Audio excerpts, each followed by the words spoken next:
Ya, salam sehat.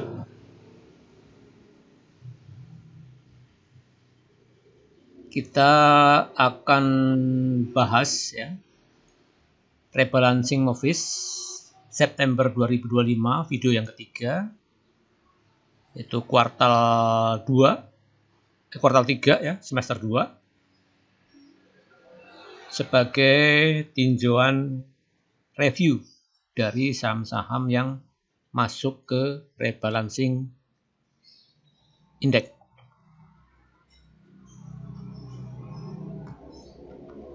Nah, ya ini kode ada 222, itu maksudnya yang detail dari Movies, yaitu saham Bovin, P1, TCPI.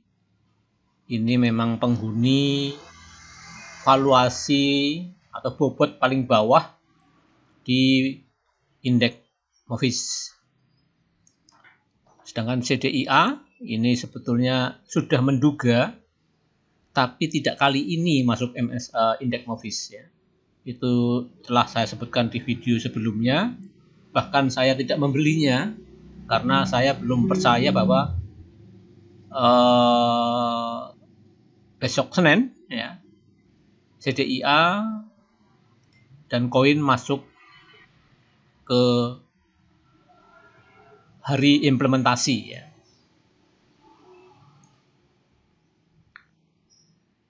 Ya, karena alasan saya ya ini baru Juli kemarin tanggal 9 2025 ya.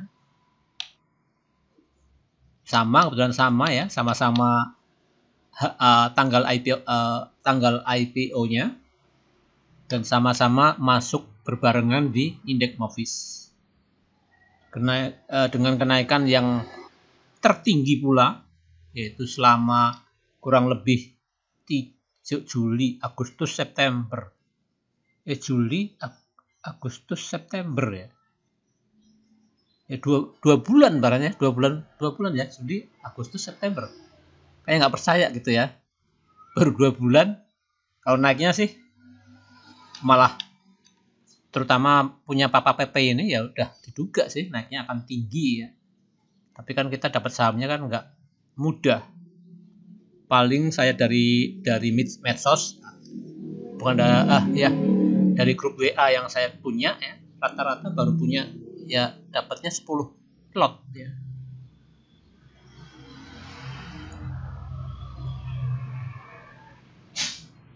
Dapatnya 10 lot ya. Jadi ya kita nggak ya lumayan sih ya naik sekian. Tapi kita nggak bisa misalnya kaya ya. Kalau kita bisa pesan 10 juta dapatnya 10 juta ya. Pesan 100 juta dapatnya 100 juta, kaya kita. Tapi kan dapatnya 10. Tapi ya bukan mengurangi menolak rezeki ya. Tapi disyukuri aja. Yang penting uang kita berkembang, bertelur ya. Nah, ini yang jelas yang punya, yang kaya yang punya ya. Yang punya CDIA dan yang punya koin.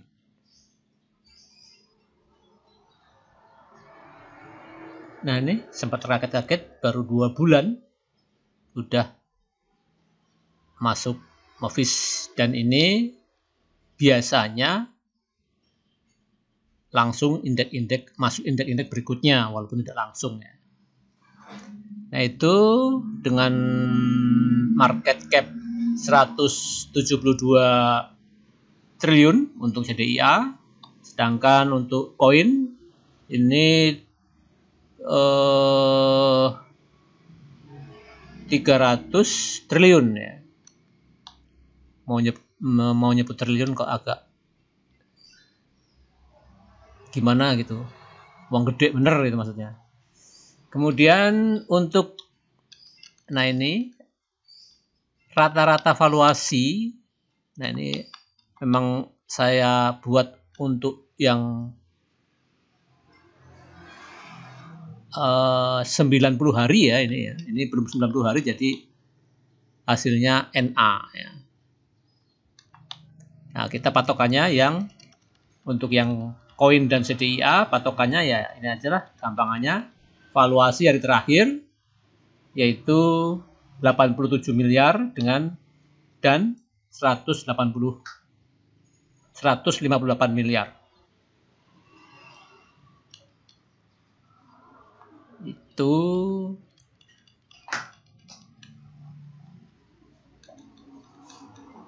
ya, Bovin kemarin naik 5,9%, P1 1,1%, TCPI 1,3%, CDIA 0,36%. Dengan valuasi, nah ini valuasinya memang di bawah ini ya. Jadi memang untuk Movis ini pokoknya cari valuasi yang gede. Rata-rata ya 3 bulan, kalau nggak ada ya pakai valuasi yang terakhir. Atau sebenarnya rata-rata selama dia IPO lebih bagus, tapi terlalu lama ya, jelimet ya. Kita cari yang sederhana aja, yaitu valuasi yang terakhir. Terus CDIA ini asing suka 11%, ini 11% untuk kemarin hari Jumat, dan ini 5% rata-rata 5 hari. Sedangkan koin asing belum suka, masih minus, asingnya malah keluar ya.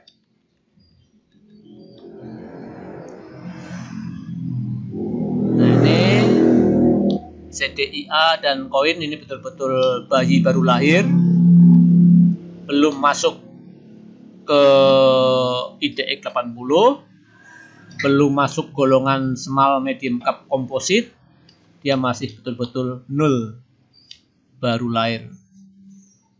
Free floatnya asing juga belum ada, ini foreign kosong.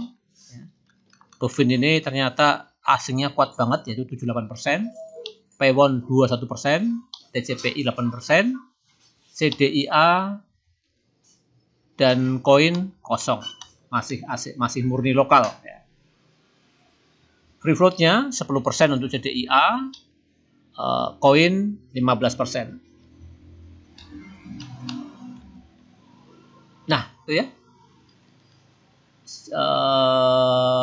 Oh ya, free floatnya karena ini saham yang udah mature 46%, gede ya. 31% cukup gede, 20% ya ini belum standar.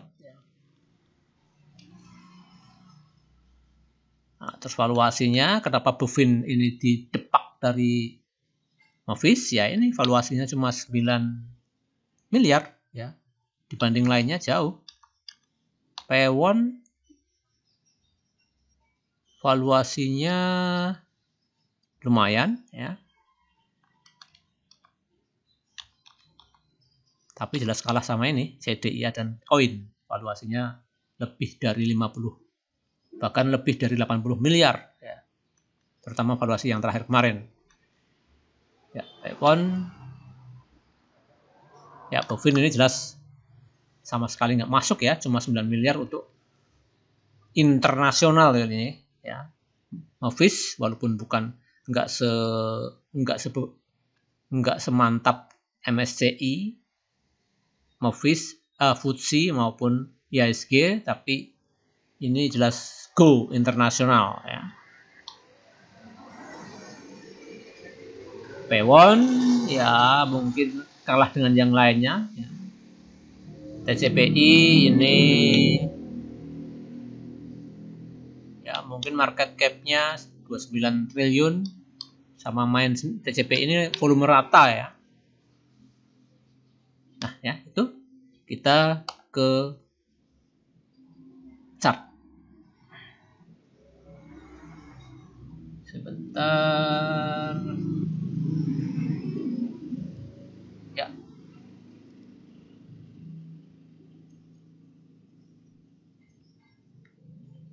Koin, nah, koin ini baru IPO ya. Loh ya, baru info, bayangkan naiknya spektakuler. Lebih dengan kenaikan lebih dari dengan kemiringan lebih dari 45 derajat. Kalau kita ambil di sini, alhamdulillah, ini nggak mungkin lah IPO ya, katakanlah nggak mungkin ya, walaupun mungkin tapi belum ada data yang menyebutkan bahwa bisa beli di area ini di pasar reguler ya. Kalau pasar Rego ya suka-suka mereka. Nah,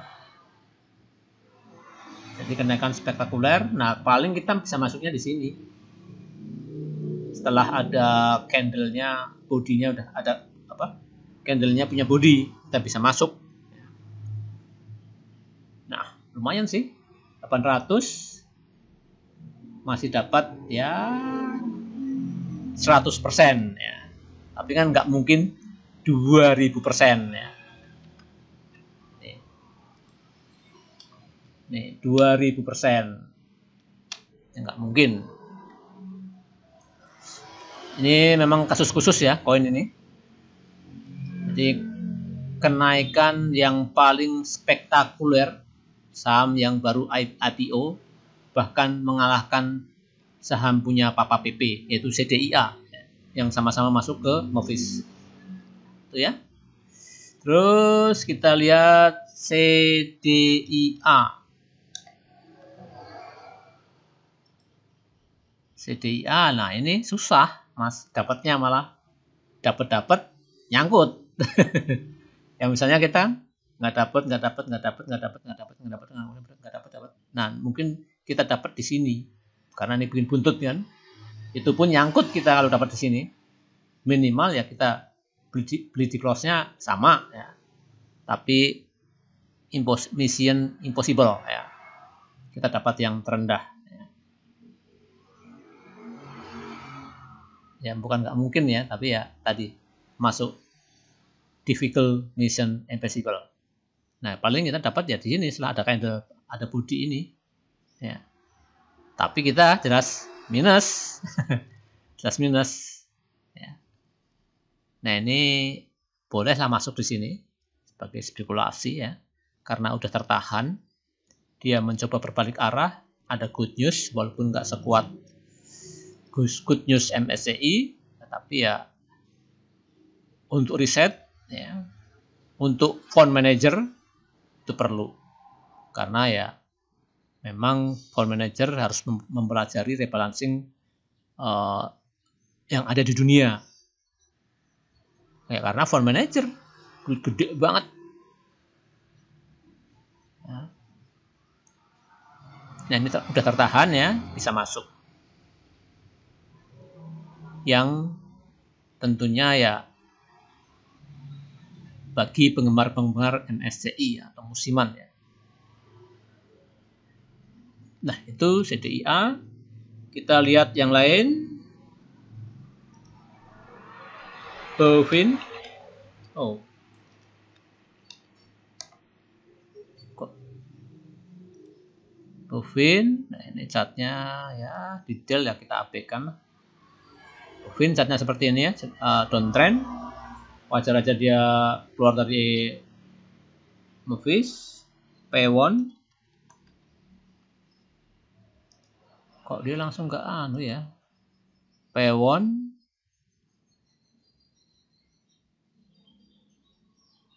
iya sideways berapa minggu ini,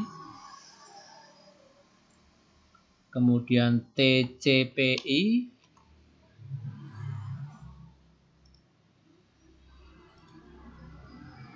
ya, ini volumenya rata ya, jelas ini di maintenance, dijaga sudah ya. Ya itu ya chart yang detail maupun di add dari indeks Movis. Saya kira cukup ya. Kita jumpa hari Senin besok untuk mengetahui riset kita seberapa pengaruh rebalancing ini terhadap saham yang di add dan detail. Tujuannya untuk ya membuat jejak digital untuk evaluasi atau riset rebalancing berikutnya. Saya kira cukup. Salam sehat.